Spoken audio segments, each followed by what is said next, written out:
Hello all, welcome back to my YouTube channel learn with Ankita. आज का हमारा topic है difference between classical and new classical theory. IGNOU students के लिए बता दूं, ये MCQ 01 का टॉपिक है। मैं इसकी प्लेलिस्ट मैं इसको ऐड कर दूंगी। बाकी और भी जो इंपॉर्टेंट टॉपिक है वो आपको वहाँ से मिल जाएंगे। चलिए आज के लिए हम लोग देखते हैं कि क्लासिकल और न्यू क्लासिकल जो थ्योरी है उसमें क्या डिफरेंस है। देखिए, पहला पॉइंट क्या बोल रहा है कि classical management theory is based on the assumption that employees work to satisfy their physical and economic needs. बोल क्या रहा है कि क्लासिकल थ्योरी ये समझ के चलता है कि जो एक एम्प्लॉय वर्क कर रहा है ऑर्गेनाइजेशन में, वो अपनी फिजिकल और इकोनॉमिक नीड्स को पूरा करने के लिए ही काम कर रहा है। ठीक है। It does not discuss job satisfaction other social needs. उसके लिए वो कुछ भी डिस्कस नहीं करता है, क्या जॉब सेटिस्फैक्शन और अदर सोशल नीड्स जो कि एक एम्प्लॉय की हो सकती है ऑर्गेनाइजेशन में काम करने के दौरान। ऑर्गेनाइजेशन में कोई इंसान जब काम कर रहा होता है तो वो सिर्फ और सिर्फ पैसे के लिए या सैलरी अर्न करने के लिए नहीं करता है। वो किसी टाइप की रेपुटेशन चाहता है, पावर चाहता है, रिकग्निशन चाहता है, जो कि इस थियोरी में डिस्कस नहीं की गई है। उसे वो अपने जॉब से सेटिस्फाइड है या नहीं है, वो इस थ्योरी में मेंशन नहीं किया गया है। तो क्लासिकल थ्योरी सिर्फ किस पे बेस है? फिजिकल और इकोनॉमिक नीड्स पे बेस है। वो कहता है कि कोई भी एम्प्लॉय जो वर्क कर रहा है ऑर्गेनाइजेशन में, वो सिर्फ अपनी फिजिकल और इकोनॉमिक नीड्स को पूरा करने के लिए काम कर रहा है, और इसमें जॉब सेटिस्फैक्शन और कोई भी सोशल नीड्स के बारे में डिस्कस नहीं किया गया है। ये किस पे फोकस करता है? ये फोकस करता है specialisation of labour, centralise leadership and decision making as well as profit maximisation. यानी कि जो एम्प्लॉयज़ काम कर रहे हैं वो अपने वर्क में स्पेशलाइज्ड हो, एक्सपर्टीज़ हो, वो अपना काम अच्छे तरीके से करना जानते हो, उसकी नॉलेज रखते हो। Centralise leadership and decision making, यानी कि इसमें जो टॉप मैनेजमेंट होगा, जो बॉस होते हैं, वही डिसीजन लेते हैं, वही रूल्स रेगुलेशन बनाते हैं, और उसे ही सबॉर्डिनेट्स को फॉलो करना होता है। और प्रॉफिट मैक्सिमाइजेशन, यानी कि ऑर्गेनाइजेशन का एम ही है सिर्फ और सिर्फ प्रॉफिट मैक्सिमाइज करना, प्रॉफिट अर्न करना। उसे जॉब सेटिस्फैक्शन और सोशल नीड्स का से कोई मतलब नहीं है। इसके बारे में इस क्लासिकल थ्योरी में कोई भी डिस्कशन नहीं है। अब बोल क्या रहा है कि based on the classical management theory 3 concepts contribute to an ideal work place. एक आइडियल वर्क प्लेस को क्लासिकल थ्योरी ने कैसे डिफाइन किया, चलिए हम देखते हैं। 3 कॉन्सेप्ट्स उसने दिए हैं। पहला क्या है? Hierarchical structure. किसी भी ऑर्गेनाइजेशन में अगर 3 स्ट्रक्चर है, 3 लेयर है, like top management, middle management और थर्ड लेयर है, तो ये सूटेबल वर्क प्लेस कहलाएगी, जहाँ पे कि जो बॉस होंगे वो सारे रूल्स एंड रेगुलेशन बनाएंगे। मिडिल लेयर है, मिडिल मैनेजमेंट है, वो सारे ऑपरेशंस देखेगी कि वर्क कर रहे हैं। और जो थर्ड लेयर है वो सारे एक्टिविटीज़ में एंगेज रहेगी। वो जितने भी लो लेवल के काम हैं या जो डे टू डे एक्टिविटीज़ है, डे टू डे ऑपरेशन है, उसमें जो भी सबॉर्डिनेट्स एंगेज है वो थर्ड लेयर में आएंगे। तो एक प्रॉपर स्ट्रक्चर ऐसे डिफाइन किया है क्लासिकल थ्योरी ने। बोला है कि हायरार्किकल स्ट्रक्चर होना इम्पॉर्टेंट है।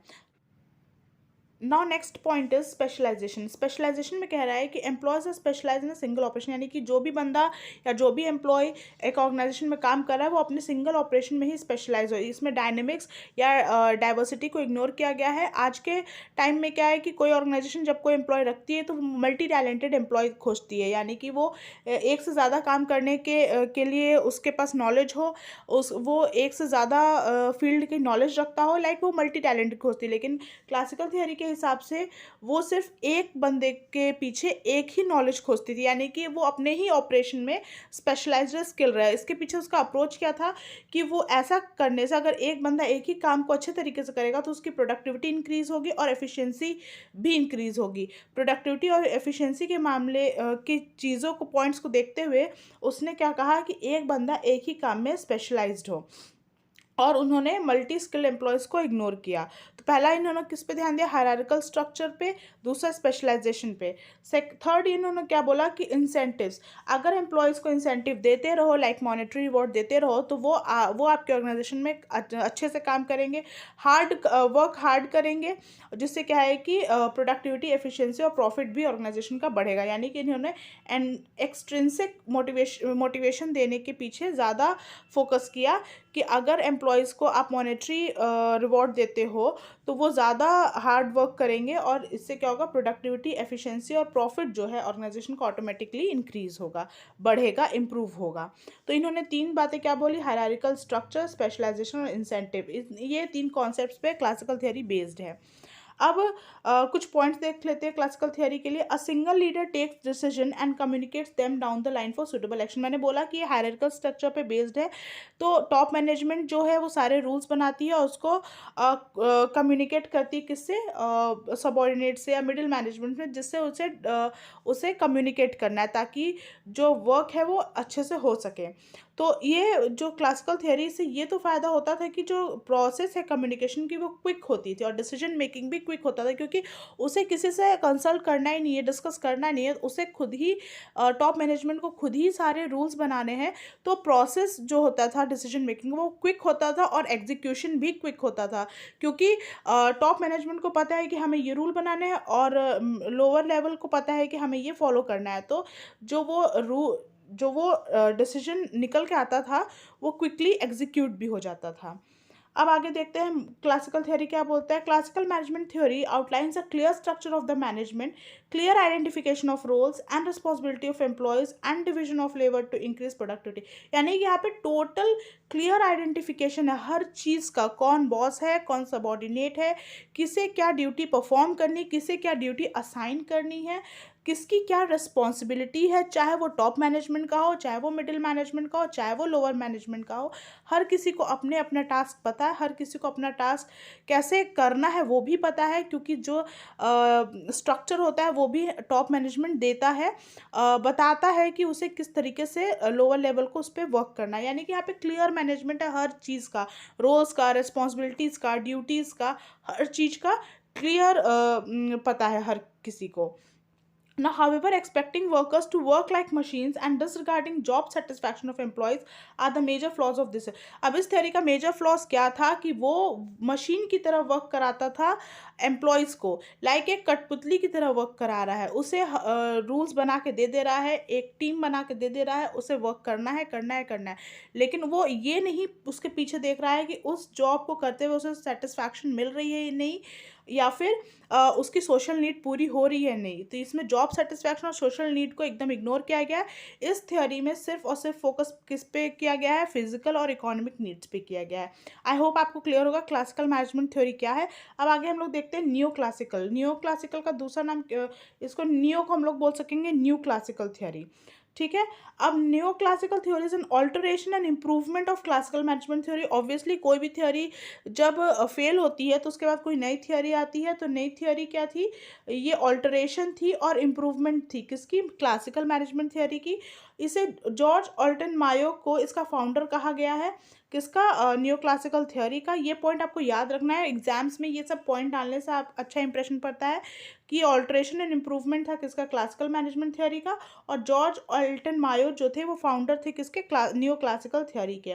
अब ये आया कैसे, इस थ्योरी को ह्यूमन रिलेशन और बिहेवियरल साइंस अप्रोच भी कहा जाता है। ह्यूमन रिलेशन और बिहेवियरल एक दूसरे से काफ़ी रिलेटेड है। एक ऑर्गेनाइजेशन में एक दूसरे के साथ हो रहे रिलेशन, इंटरपर्सनल रिलेशन से ही एक इंसान का बिहेवियर पता चलता है उस मैनेजमेंट में। तो ये दोनों पॉइंट काफ़ी ही मतलब एक दूसरे से कनेक्टेड है। तो इस थ्योरी को ह्यूमन रिलेशन और बिहेवियरल साइंस अप्रोच के नाम से भी जाना जाता है।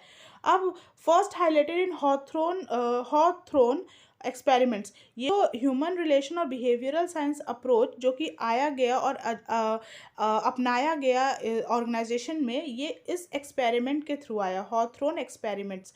तो ये सब पॉइंट्स आप याद रखिए कि छोटे छोटे पॉइंट्स डालने से अच्छा इंप्रेशन पड़ता है और आपके पास पॉइंट्स भी ज़्यादा होते हैं डालने के लिए। तो हमारा पहला पॉइंट है फ्लैट स्ट्रक्चर। फ्लैट स्ट्रक्चर क्या है, ये the chain of communication is shorter and is free from hierarchical control. यानी कि इसमें जो टॉप मैनेजमेंट है और जो सबॉर्डिनेट्स होते हैं, जो लोअर मैनेजमेंट होता है, उनके बीच से मिडिल मैन को रिमूव कर दिया जाता है या बहुत ही कम मिडिल मैन को रखा जाता है। उससे क्या होता है कि ऑर्गेनाइजेशन का कॉस्ट भी कम होता है, ऑल्सो कम्युनिकेशन जो होता है वो शॉर्टर हो जाता है। पहले जो कि 3 लेवल से होकर गुजर रहा था वो अब सिर्फ ऊपर से लेके नीचे, यानी कि जो बॉस कहेगा वही सबॉर्डिनेट को मानना होगा। तो यहाँ पे क्या होता है कि कंट्रोल थोड़ा कम हो जाता है और कम्युनिकेशन क्या होती है, फास्ट हो जाती है। तो यहाँ पे फ्लैट स्ट्रक्चर को अपनाया गया। सेकंड क्या है, डिसेंट्रलाइजेशन। डिसेंट्रलाइजेशन भी फ्लैट स्ट्रक्चर की तरह ही है, देखिए is more close to the flat structure because of wider span of control, यानी कि टॉप मैनेजमेंट डायरेक्ट कम्युनिकेट कर पा रही है सबॉर्डिनेट से, और डायरेक्ट कम्युनिकेट कर पा रही है, और यही कम्युनिकेशन नीचे से भी ऊपर भी जल्दी फ्लो हो रहा है, यानी कि सबॉर्डिनेट्स को भी जो अपनी बात कहनी है टॉप मैनेजमेंट से वो कह सकते हैं, वो क्विकली उनके पास पहुंच रही है। तो ये डिसेंट्रलाइजेशन को फॉलो करता है। थर्ड क्या है, इनफॉर्मल ऑर्गेनाइजेशन। इसमें क्या है, it emphasises both formal and informal organisation, ये दोनों पे काम करता है न्यू क्लासिकल थ्योरी, फॉर्मल और इनफॉर्मल ऑर्गेनाइजेशन पे भी।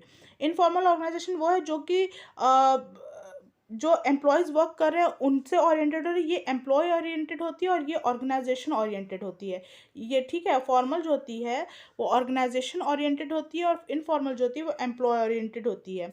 The formal organization describes the intentions of top management for the purpose of interaction among people. जो फॉर्मल ऑर्गेनाइजेशन है वो डिस्क्राइब करता है कि टॉप मैनेजमेंट चाहता क्या है अपने एम्प्लॉयज़ से ऑर्गेनाइजेशन को लेकर, यानी कि वो कैसे वो चाहता है कि हमारा जो गोल है वो अचीव किया जाए टॉप मैनेजमेंट का, इसमें ये इंटेंशन दिखाया जाता है। जबकि however an informal organisation necessary to find flaws of formal organisation to satisfy the social and psychological needs. जबकि इनफॉर्मल ऑर्गेनाइजेशन क्या करता है, ये दिखाता है कि फॉर्मल ऑर्गेनाइजेशन में क्या फ्लॉज हैं ताकि उनके सोशल और साइकोलॉजिकल नीड्स को फुलफिल किया जा सके, सेटिस्फाई किया जा सके। ठीक है, इन शॉर्ट हम लोग समझे तो ये ऑर्गेनाइजेशन ओरिएंटेड होती है, ये गोल्स को पूरा करने में विश्वास रखती है ऑर्गेनाइजेशन का, और इसमें टॉप मैनेजमेंट के इंटेंशंस ज़्यादा इंपॉर्टेंट होते हैं। जबकि इनफॉर्मल ऑर्गेनाइजेशन ये ह्यूमंस को लेके चलती है, उनके सोशल और साइकोलॉजिकल नीड्स को सेटिस्फाई करने के ऊपर ध्यान रखती है।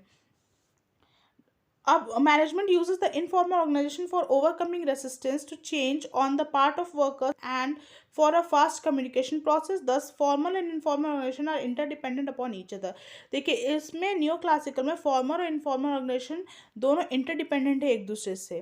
ठीक है, इसमें ये बोला गया है दोनों इंटरडिपेंडेंट है एक दूसरे से। कैसे इंटरडिपेंडेंट है, जब क्योंकि इसमें बोला गया कि ये ह्यूमन बिहेवियर और ह्यूमन रिलेशन और बिहेवियरल अप्रोच पे ध्यान देता है। तो इसमें क्या होता है कि टॉप मैनेजमेंट में ने अपनी बात कही कि उन्हें कैसे ये गोल अचीव करना है, दूसरा उनकी भी राय लेता है कि कैसे हम ये अचीव कर सकते हैं, उनके बारे में भी सोचता है। ऑल्सो अगर सबॉर्डिनेट्स को जो लोअर लेवल पे हैं या जो मिडिल लेवल पे हैं, अगर उन्हें अपनी बात टॉप मैनेजमेंट से कहनी तो वो अच्छे से मतलब वो डिस्कस कर सकते हैं, इनके इसमें कोई रुकावट नहीं है, वो उनसे डिस्कस कर सकते हैं। तो इसीलिए क्या होता है कि फॉर्मल और इनफॉर्मल ऑर्गेनाइजेशन इसमें इंटरडिपेंडेंट होते हैं, कोई भी अचीव करना हो गोल तो इसमें एक दूसरे के ऊपर इंटरडिपेंडेंट होते हैं। अब this theory gives more priority to human needs like job satisfaction and other social needs. अब हम देख लेते हैं टेबुलर फॉर्म में कि क्लासिकल और न्यू क्लासिकल थ्योरी में डिफरेंस क्या है। पहला क्या है, structure of organisation is impersonal mechanical. इसमें मशीन की तरह काम करने पे फोकस किया गया है कि जो एम्प्लॉय हमारे यहाँ वर्क कर रहे हैं वो एक मशीन है, उनके जॉब सेटिस्फैक्शन पे बिल्कुल ध्यान नहीं दिया गया, और बोला गया है कि ये लोग वर्क करते हैं अपनी फिजिकल और इकोनॉमिक नीड्स को पूरा करने के लिए। जबकि न्यू क्लासिकल थ्योरी में कहा गया ऑर्गेनाइजेशन एक सोशल सिस्टम है। ठीक है, इसमें ह्यूमन रिलेशन और बिहेवियरल अप्रोच पे ध्यान दिया गया है। सेकंड पॉइंट क्या, it's main focus is on work and economic requirements of the workers. ठीक है, बोला गया है कि ये इकोनॉमिक रिक्वायरमेंट्स पे ज़्यादा फोकस किया गया है वर्कर्स से, इसीलिए उनको जो रिवॉर्ड भी देते हैं वो कि वो हार्ड वर्क करें, तो वो एक्सट्रिंसिक मोटिवेशन देते हैं, यानी कि इकोनॉमिक रिवॉर्ड्स देते हैं। तो फोकस ज़्यादातर वर्क पे किया गया है और इकोनॉमिक नीड्स पे किया गया है। जबकि इसमें it's main focus is on small groups and on emotion and human qualities of employees. इसमें ह्यूमन क्वालिटीज़ और उनके इमोशन को भी ध्यान में दिया रखा गया है। Now third point is it emphasises on order and rationality. ये ऑर्डर देने पे विश्वास रखता है। It emphasises on personal security and social requirements of workers while obtaining objectives of the organisation, यानी कि इस तरीके से काम करे कि ऑर्गेनाइजेशन का भी ऑब्जेक्टिव पूरा हो, और जो एक पर्सनल लेवल पे एक एम्प्लॉय की जो ऑब्जेक्टिव है लाइक सिक्योरिटी, जॉब सिक्योरिटी हो गई, सोशल रिक्वायरमेंट हो गई, उससे ऑर्गेनाइजेशन में कैसा बिहेव किया जा रहा है, वो जो एक सिक्योरिटी होती है वो वैसा फील कर सके। तो ऑर्गेनाइजेशन ऑब्जेक्टिव के साथ साथ उसकी पर्सनल ऑब्जेक्टिव पे भी ध्यान दिया गया है। Now organizational behaviour is a product of rules and regulation. इसमें जो आउटपुट निकल के आता है या ऑर्गेनाइजेशन का जो बिहेवियर है वो रूल्स और रेगुलेशन से बंधा हुआ है।